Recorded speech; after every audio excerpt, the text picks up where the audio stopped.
Image courtesy of Kim Clement, USA Today. Aaron Slegers. Much can change between now and spring training, but as things stand, one would expect at least these pitchers to be tentatively slotted for the triply rotation. Aaron Slegers, Felix Jorge, Dietrich Enens, Steven Gonsalves, Zach Little, Fernando Romero. That's 6, and I can't see much of a case for sending any of them back to W. Maybe Romero, who wore down in August, and didn't make it through the whole season with Chattanooga, but when healthy he was dominating hitters at that level, so even if he starts there it probably won't last long. Then there is Cole Stewart. It's possible the former first-round pick, left unprotected for next week's Rule 5 draft, will be taken by another team, but that seems really unlikely. While his pedigree is pristine, the 23-year-old hasn't sustained any kind of success above single-A. Would NT serve him, or his new team, to stick him in the back of an MLB bullpen? If he sticks around, it further complicates things. He has already made 32 starts at W. It's sink or swim time at Rochester for him, but as things stand, the pool is. And that's before we account for any other circumstances, such as Trevor May and/or Hughes needing to open in the minors to build strength, or Adalberto Mejia requiring a bit more seasoning. Looking at this impending logjam of arms, a few particular questions come to mind. Unpack them a little here, and then I'm curious to hear your thoughts in the comments. Point 1. What to make of Aaron Slegers? To me, Slegers is a particularly interesting case as we look ahead to 2018. With relatively little fanfare, he has stayed healthy and climbed the organizational ladder since being selected as a fifth-round pick out of Indiana University in 2013.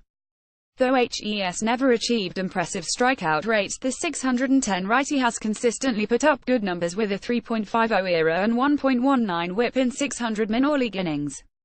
As you may recall, Slegers got his first taste of the majors this year, pitching brilliantly in his MLB debut, 6.1 IP, 2 HP2 ERA, and then struggling in 3 September appearances.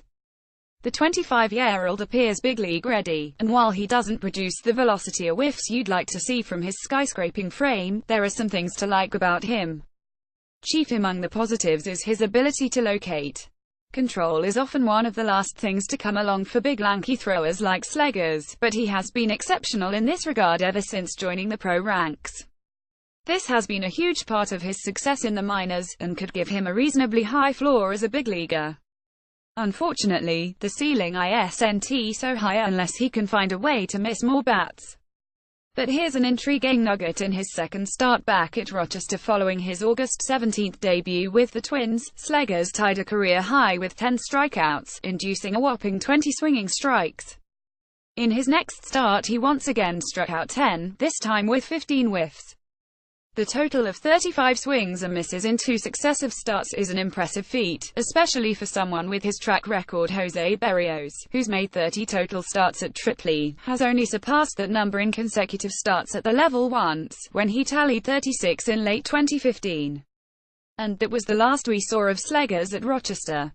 I'm very curious to see if he can pick up where he left off, and what type of untapped potential might lie in him yet, especially if he returns to the Twins and jibes with new pitching coach Garvin Alston. Point 2.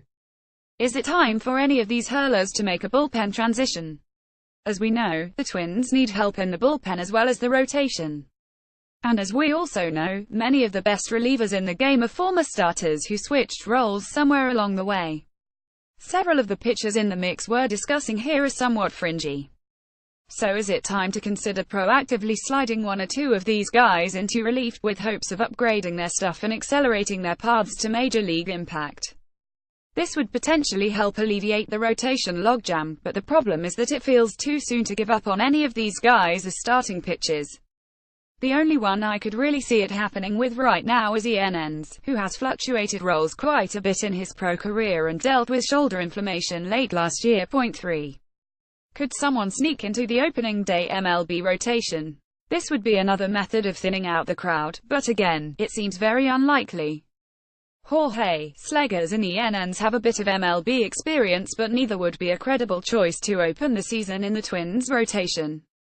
Gonsalves and Romero would be more legit choices, and are very close to ready, but they need prove themselves and their shoulders in AAA. But all 5 are on the 40-man roster as is little, so it's not impossible that one could find his way into the picture. After all, Mejia had almost zero Major League experience last spring when he won Minnesota's fifth rotation spot. Point 4. Should the Twins be shopping pitching prospects? This question is sort of inevitable after looking at all the angles. Unless multiple prospects being discussed here get hurt, move to the bullpen, or make the big league team, the Twins are going to be facing a real numbers crunch with their almost ready starters. The old saying about how you can never have too much pitching isn't exactly true.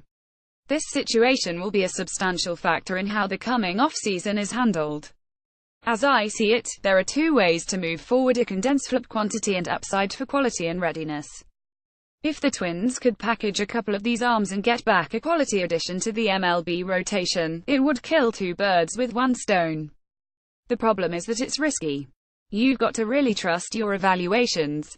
Minnesota can ill afford to let one of these guys fulfill his potential elsewhere while getting back a few years of fairly expensive league average performance from, say, Jake Odorizzi.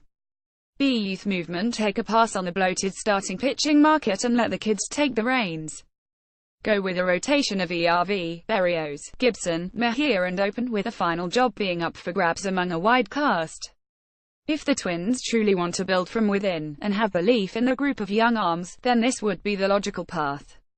But it's not exactly one that thrusts your team forcefully into championship contention. We'll see how it plays out. This could be a point of divergence between the new mentality and the old. I suspect Terry Ryan's regime would have leaned toward the latter approach, while the Falvey machine might opt for the former. I don't know if they're all that sold on this crop of pitchers, all good enough to be genuinely interesting assets, but not one a true top-tier prospect in the game.